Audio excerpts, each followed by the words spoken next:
हाथी और खरगोश की कहानी। एक जंगल में हाथियों का एक बहुत बड़ा झुंड था। उस झुंड के राजा का नाम गजराज था। वह बड़ा ही गंभीर और प्रकृतिन था। गजराज के शासन में सभी आनंदपूर्वक जीवन व्यतीत करते थे। वह हर छोटे बड़े की समस्या का समाधान करता था। एक बार उसके क्षेत्र में वर्षा न होने के कारण सूखा पड़ गया। जंगल के सभी जानवर बहुत परेशान हो गए और पानी और खाने के लिए तरसने लगे। सभी हाथियों ने गजराज को कोई उपाय करने के लिए कहा, क्योंकि हम हाथियों के बच्चे भी बूंद बूंद पानी को तरसने लगे। गजराज को सारी समस्या पहले ही पता थी, पर उसे कुछ उपाय नहीं सूझ रहा था। तभी एक बुजुर्ग हाथी ने कहा, मेरे दादाजी के समय की इस तरह का सूखा पड़ा था।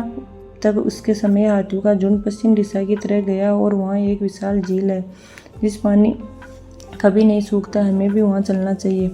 बुजुर्ग हाथी का सुझाव गजराज और पूरे झुंड को पसंद आया। सभी ने वहाँ जाने का निश्चय किया। दिन में तो बहुत गर्मी रहती थी, इसलिए सभी रात में सफ़र करते थे और कुछ दिन के सफ़र के बाद उसे झील तक पहुँच गए और सभी ने जी भरकर पानी पिया और स्नान किया। झील के आसपास बड़ी संख्या में खरगोश भी थे। हाथियों के आने पर इन पर शांत आ गई। वह प्रतिदिन कुछ खरगोश हाथियों के पैरों के नीचे आ जाते थे और कुछ तो गंभीर रूप से घायल हो जाते थे, तो कुछ मर भी जाते थे। सभी खरगोश बहुत परेशान थे और उन्होंने आपातकालीन बैठक बुलाई। बैठक में तरह तरह के विचार रखे गए। किसी खरगोश ने इस स्थान को छोड़कर कहीं और जाने की सलाह दी, तो किसी और ने हाथियों से बदला लेने की बात कही। तभी एक खरगोश ने कहा, मित्रों, हाथी बहुत बड़ा जीव है, उसे जीत पाना शोर के वंश में नहीं होता है, तो हम तो बहुत छोटे जीव हैं। हमें अपनी अक्ल से काम लेना चाहिए। हमें होशियारी से काम लेकर हाथियों को यहाँ से भगाना पड़ेगा। उसके पश्चात इस खरगोश ने सभी को एक योजना बताई। सभी खरगोश की इसकी योजना पसंद आई और इस पर एक अमल करने का निश्चय किया। योजना के तहत छोटू नाम के खरगोश को योजना का मुख्य किरदार चुना गया, क्योंकि छोटू खरगोश बहुत होशियार और बातें बताने में बहुत माहिर था। सभी खरगोश ने मिलकर छोटू को अपना दूत बनाया और हथियारों के पास भेजा। छोटू खरगोश एक ऊंचे टीले पर जाकर बैठ गया। इसी टीले के पास से हाथी पानी पीने जाते थे। जैसे ही हाथियों का झुंड टीले के पास से गुजरता, छोटा बोला, हे गजराज, मेरा नाम छोटू और मैं चंद्रदेव का दूत हूँ। चंद्रमा हमारे स्वामी है और मैं उनका संदेश लेकर आया हूँ। गजराज और उनका झुंड सहसा वहाँ रुक गया और छोटे से खरगोश की बात सुनकर गजराज ने पूछा, अरे भाई, तुम क्या संदेश लाए हो?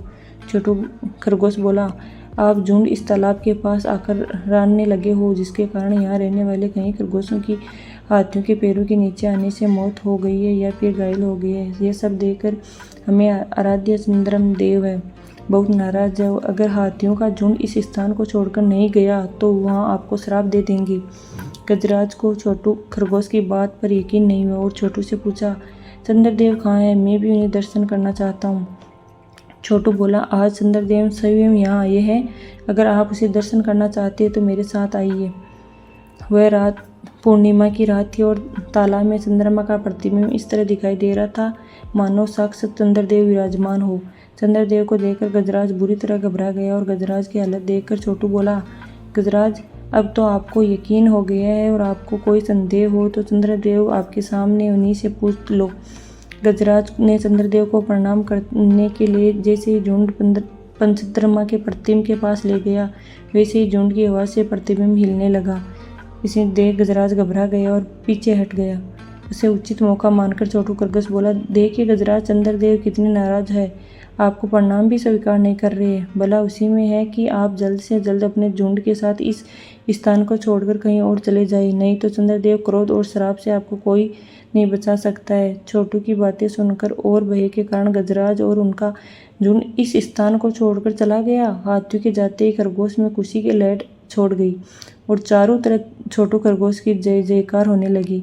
हाथियों के झुंड के जाने के कुछ दिनों के बाद ही बारिश शुरू हो गई और जल संकट समाप्त हो गया। इस तरह खरगोश और हाथी सभी खुशी खुशी रहने लगे।